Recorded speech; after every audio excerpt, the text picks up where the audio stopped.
No எவிக்ஷனா? எப்படி கண்டுபிடிச்சிங்க?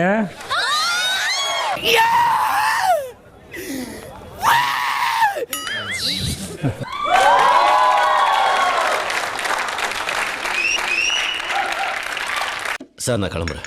கிளம்புறியா? இப்போ தாண்டா எனக்கு நிம்மதி. ஒரு மாசம் இருக்கிறேன்னு சொல்லிட்டு 6 நாள்ல போறப்ப ரொம்ப சந்தோஷம். போயிட்டு வாப்பா.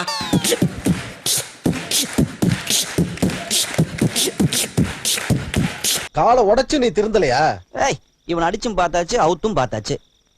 உன் என்னதான்டா பண்றது? கார்டு எடுத்துக்கங்க.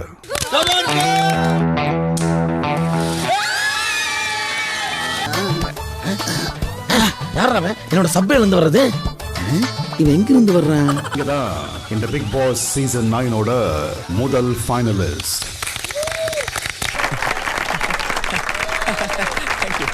வெளியில போனவங்க சண்டைலாம் வரமாட்டாங்கல்ல. அதெல்லாம் ஒரு பெரிய விஷயமே கிடையாது. நீ வேற ஐயா சாமி, இதுவே ஃபர்ஸ்ட் அண்ட் லாஸ்டா இருக்கட்டும், பல்லுகள் எல்லாம் தட்டிடுவாங்க. சிம்மம் மேரேஜ் பண்றது வேண்டாமா இல்ல ஃபைனலான ஒரு ஆன்சர் வேணும்? அஷ்டம சனி வரப்போகுது. மனநிலை இந்த விஷயத்துல கொஞ்சம் கவனமா இருக்கணும். வேலையில பாதிப்பு, ஃப்ரெண்ட்ஸோட ப்ராப்ளம், கெட்ட சேர்க்கையால ஏமாற்றம், இழப்பு. நீயே குழி தோண்டி படுத்துக்க. என்னப்பா பண்ண சொல்ற? முருகன் ஒவ்வொருத்தரோட வாழ்க்கையும் தாறுமாறா விளையாடுறான்ப்பா. தாறுமாறுன்னா சில அவமானங்களை கொடுக்கலாம். பழகும் போது வார்த்தை பிரயோகத்தில் ரொம்ப ரொம்ப ஜாகிரதையா இருக்கணும். செருப்பு பிஞ்சிரும். செருப்பு எடுத்து அடிப்பேன். நடந்ததெல்லாம் நினைச்சு பார்த்தா வாழ்க்கை ரொம்ப வெறுப்பா இருக்கு மச்சான். இந்த கண்ணாடியை பார்த்து நீயே காரி துப்பிக்கோ. அது எங்க இருக்கு? நெக்ஸ்ட் முக்கியமா லவ் பண்றது மட்டும் இப்ப கூடாது. பார்க்காதே. என்னடா இது இப்படி சத்தம் போட்டு சிரிச்சிட்டு இருக்க? நான் எவ்வளவு பெரிய முட்டாளா இருந்தாலும் இப்பதான் புரிஞ்சது. ஒரே ஒரு விஷயம், அவங்க எதுல ஜாக்கிரதையா இருக்கணும்னா சுய ஒழுக்கம், சுய கட்டுப்பாடுல ரொம்ப ரொம்ப ஜாக்கிரதையா இருக்கணும். மோட்டார் ரூம்ல என்ன பண்ணிருந்தீங்க? ஒரு அட்ரஸ் கேட்டா தம்பி, அத உள்ள போய் டீடைலா சொல்லிக்கிட்டு இருந்தேன். உத்தியோகத்துல ரொம்ப கவனமா இருக்கணும். சொசைட்டிக்காக நல்ல நட்பு, நல்ல உறவு, நல்ல குடும்ப லைஃப கெடுக்கக்கூடிய நேரம். செப்புக சைத்தான் நமக. நீ ஆட்டிக்கிட்டு கனடா கிளம்பி போய் அடுத்த பிள்ளை பத்துக்கிறதுல பிஸி ஆயிருவ. அவனே யாரையும் கல்யாணம் பண்ணுவான்? அவன் லைஃபே தொலைச்சிட்டேடி.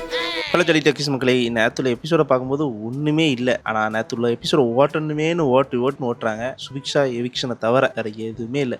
ஆரம்பியா சீக்கிரம். சரி வாங்க, நேற்று என்ன நடந்துச்சுட்டு வரிசையா ஒன் பை ஒன்னா பார்த்துருவோமா?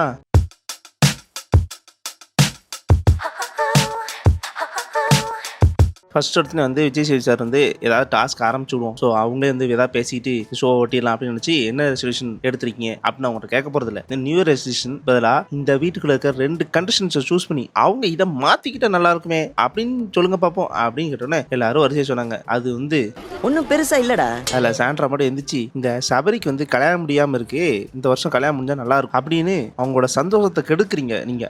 என்னடா கல்யாணம் எல்லாரும் இதே டயலாக் சொல்றீங்க? அப்ப சின்ன வயசுல கண்ட கனவுல எங்கடா போய் கடிக்கிறது? இதுல விக்ரம் செஞ்சுச்சு இந்த கானா வினோத் வந்து அவரை யாராவது வந்து போர்ட்ரேட் பண்ணி அவரை தப்பா காட்டிடுவாங்களோ அப்படின்னு ஒரு பயம் இருக்கு. ஆனா அவரை தப்பா காட்டுறது அவர் மட்டும்தான் அப்படின்னு சொன்ன உடனே விஜய் சேதுபதி கை தட்டி அவரோட பதில சொன்னாரு. எப்படி இருக்கான் பாரு. அவன் தான் அடுத்த சாம்பியன். ஜெயிப்பாவன், கண்டிப்பா ஜெயிப்பாவன். அதுக்கப்புறம் வந்து வினோத்தும் எந்திரிச்சு இந்த சபரி பீஸ் வீட்டு பேச்செல்லாம் கேட்டு கல்யாணம் முடிச்சா இந்த வருஷம் நல்லா இருக்கும் அப்படின்னு சொன்னதுனே விஜய் சேதுபதி காம காண்டாயிட்டார் போல. என்னையா ஆகுனா எல்லாரும் கல்யாணம் முடிங்கன்னு சொல்லிட்டுருங்க. கல்யாணம் முடிக்கலாம்னு சொல்லக்கூடாதியா? அது அவங்க இஷ்டம் அப்படின்னு அவரோட மன கஷ்டத்தை இங்க வந்து குமுறாரு. என்னடா கல்யாணம் புது பீஸா தான் சொல்லுது, பழைய பீஸா தான் சொல்லுது. I can't take this. இதுக்கப்புறம் விஜய் சேது சார் வந்து ஆளுக்கு அதாவது உள்ள இருக்கவங்களுக்கு தனித்தனியா வந்து அட்வைஸ் கொடுத்தாரு. கொடுத்து முடிச்சுட்டு அடுத்த ஒரு டாஸ்க் ஆரம்பிச்சாரு. வேற ஒன்றும் இல்லை, இவங்க வந்து மத்த ஆளுக்கு வந்து அட்வைஸ் பண்றதுல வந்து மூக்கு நுழைச்சிட்டு வருவாங்க. ஆனா அந்த அட்வைஸோ இல்லை யாராவது வந்து குறை சொன்னாங்கன்னோ அதை ஏத்துக்கவே மாட்டாங்க. அது யாரு சொல்லுங்க பார்ப்போம் அப்படின்னு சொல்லி வச்சாரு. சொல்லு.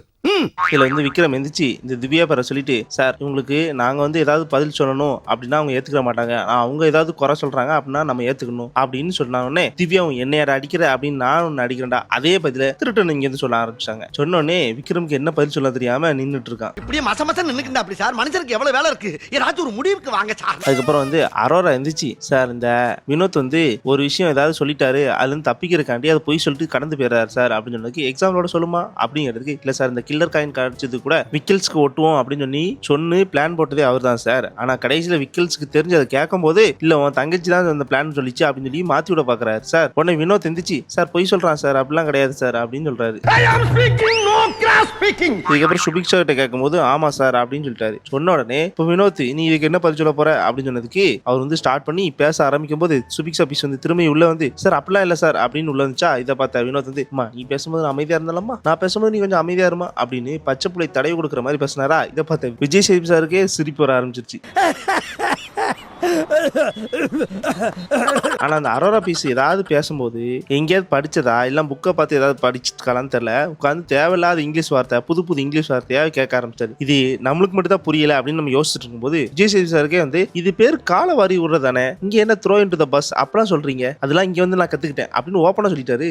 இனிமே நீ இங்கிலீஷ் பேசுன ஒரே அப்புல உன்னை மகாஜி பண்ணிடுவேன். எனக்கு ஒண்ணுமே புரிய மாட்டேங்குது. இது தமிழ் ஷோ, அதுவும் பிக் பாஸ், தமிழ் ஆடியன்ஸ் தான் அதிகமா இருக்கிறாங்க. இவங்களுக்கு தமிழும் தெரிஞ்சும் இங்கிலீஷ்ல பேசணும், ஏன் நான் நல்லா படிச்சிருக்கேன் அப்படின்னு காட்டுறதுக்காண்டி பேசுறாங்களோ. இதெல்லாம் பார்க்கும்போது உங்களுக்கு எப்படி தெரியுது? தமிழ்ல பேசக்கூடாதுன்னு தெரிஞ்ச உனக்கு இங்கிலீஷ் தெரியாதா? பச்சை தமிழங்கிட்ட இங்கிலீஷ்ல பேசக்கூடாது என்ன தெரியாம போச்சு. இதுக்கப்புறம் வந்து கில்லர் காயின் டாஸ்கை இப்படிதான் விளாடணும், அதாவது மொத்தமா பிடிச்சி ஒவ்வொருத்தங்களே அவுட் ஆக்கிட்டு இப்படி விளாடணும்னு யாரு ஃபர்ஸ்ட் மாஸ்டர் பிளான் போட்டது அப்படின்னு சொன்னதுக்கு இவர் மெதுவா கை தூக்கி நான் தான் சார் அப்படின்னு சொல்றாரு. இந்த ஆளுக்கு இதான் வேலை, இதே வச்சுட்டே ஒப்பைத்திட்டு இருக்காரு அப்படின்னு சொல்லி சிம்பிளா கடந்து போயிட்டாரு. என்ன சார் இவ்வளவு ஈஸியா முடிச்சிட்டீங்க? நேத்து ரெட் கார்டு வாங்கிட்டு போன இந்த 2 பேரும் இந்த சொல்லிதானே சார் ஒரு பெரிய பிரச்சனையே வந்துச்சு, ஆனா இங்க எப்படி கடந்து போயிட்டீங்க?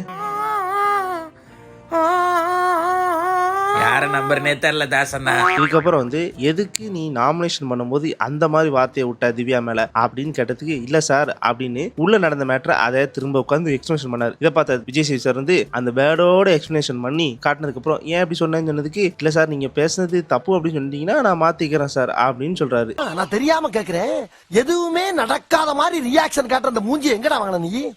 இதுக்கப்புறம் திவ்யா இருந்துச்சு உள்ள நடந்த சண்டை மேட்டர் அப்புறம் ஒய்ஃப் மேட்டர்லாம் இழுத்த உடனே விஜய் சேதுபதி சார் வந்து அந்த ஒய்ஃப் மேட்டருக்கு ஒரு முற்றுப்புள்ளி வைக்கிற மாதிரி எக்ஸ்பிளேஷன் கொடுத்தாரு. அவங்க வெளியே வரும்போது நீங்க கத்தி பேசுனீங்க, இப்போ திவ்யாவும் இருந்தாங்க, அங்க யாரா இருந்தாலும் அது கேட்டிருக்கும், சோ அது அவங்க மேல தப்பு இல்லை அப்படின்னு சொல்லிட்டு இருக்கும்போது விக்ரம் உள்ள பூந்து சார் நான் அப்படி சொல்லவே இல்லையே சார் ஒய்ஃபை இழுக்கிறாங்கன்னு அப்படின்னு சொன்ன உடனே விஜய் சேதுபதி சார் காண்டாக்டர் போலக்கு அப்படி இல்ல சார் இதுதான் சார் நடந்தது சார் அப்படிதான் சார் அப்படின்னு சாருக்குன்னு மூச்சுக்கு 300 வார்த்தை சொல்லும் போதே தெரிஞ்சிருச்சு விஜய் சேதுபதி சார் கடுப்பாயிட்டாருன்னு. இதெல்லாம் எப்படினே எல்லாம் தொலைநோக்கு பார்வையோட போகணும்டா. இதுக்கப்புறம் ஏன் விக்கல்ஸ் வந்து இவ்வளவு கோவப்படாருன்னு வினோத் சொல்லி தான் தெரிஞ்சு. வினோத் என்ன சொன்னார்னா சார் இந்த மாதிரி ஒய்ஃப் வேற எடுத்த உடனே இன்டர்நெட்ல அவங்க போட்டோ ஏதாவது தேடி எடுத்து தப்பா ஏதாவது மிஸ்யூஸ் பண்ணிடக்கூடாதுன்னு சொல்லி பயந்துட்டார் சார் அப்படின்னு சொன்னோடனே ஏன் இதுக்கா பயந்து அப்படிங்கிறதுக்கு இல்ல சார் நான் அப்படி ஓவர் திங்க் பண்ணிட்டேன்னு சொன்னதுக்கு உண்மையிலே சொல்ல போனா விக்கல்ஸ் நீங்க ஓவர் திங்க் பண்றீங்க, அப்பெல்லாம் நடக்காது, அப்படி நடந்தாலுமே இது பெரிய விஷயமா எடுத்துக்கிற அளவுக்கு உங்களோட மைண்டை நீங்க ஸ்ட்ராங் பண்ணி மனித அபிமானம் இல்லாம அலட்சியமா இருக்கிறத பாக்குறப்போ என்னால தாங்க முடியல டாக்டர்.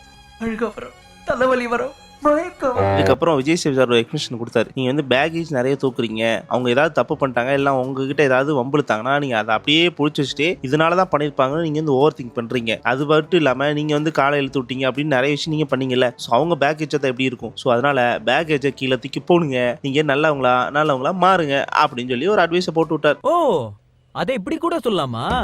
ஐயோ இந்த சின்ன விஷயத்த கூட புரிஞ்சு தெரியாத தத்தியா இருக்கிறாங்க. அப்புறம் எவிக்ஷன் டைம் அப்படின்னு சொல்லி இந்த கார்டை நீட்டுறதுக்கு முன்னாடி இந்த கவர் எடுத்தாரா, எடுத்த உடனே எல்லாரும் நோ எவிக்ஷன் சொன்ன உடனே கிளிக்கிற மாதிரி போனாரு. உடனே உள்ள இருக்கிற அரோராவும் சுபிக்ஷாவும் ஏய் சந்தோஷம் அப்படின்னு ஜாலியாக என்ஜாய் பண்ணும்போது ஏய் நம்பிட்டீங்களா, உடனே வந்து எவிக்ஷன் நீ தான் ஆக போறப்பா நீ வெளியே வா அப்படின்னு சொல்லி சுபிக்ஷாவோட கடை காட்டினாங்க. அதுக்கப்புறம் உட்காந்து அம்மனி உட்காந்து அழ ஆரம்பிச்சிட்டாங்க. ஏன் அழுகிற, நீ இவ்வளவு நாள் வந்ததே பெரிய விஷயம் தான் அப்படின்னு நான் சொல்லுவேன். ஏன்னா நீ உள்ள என்ன பண்ண பீட் பாக்ஸிங் தவிர வேற எதுவும் பண்ணல, இருந்த வரைக்கும் நல்லது தானே, கவலைப்படாம வெளியே போ, தைரியமா போ, நீ திரும்ப என்னால தாங்க முடியாதுடா, போயிட்டு வரேன்.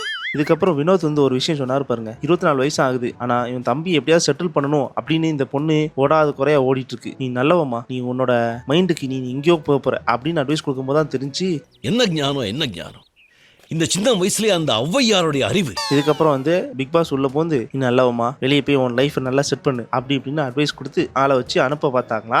அனுப்பும் போது கூட இந்த பீஸ் திருந்தாம நான் பீட் பாக்ஸிங் போட்டு தான் போவேன்னு சொல்லி திரும்பி பீட் பாக்ஸிங் போடுது. லைஃப்பை தொலைச்சிட்டியாடா நானா இப்பெல்லாம் சொல்லாதண்ணா. இதுக்கப்புறம் வந்து வெளியே வந்து என்ன ஓட்டு போட்டு இருக்க வச்சுங்கிறதுக்கு நன்றி அப்படின்னு சொல்லி மண்டிட்டு நன்றி சொல்லிட்டு பையனை வீடியோ பார்த்துட்டு உள்ள இருக்கவங்களுக்குலாம் ஒரு அட்வைஸை போட்டுட்டு அப்படியே கிளம்பலான்னு பார்க்கும்போது கூட இந்த விஜய் சேதுபதி சார் வந்து பாட்டு போட்டே பீட் பாக்ஸிங் போட்டே போமான்னு சொல்லுது.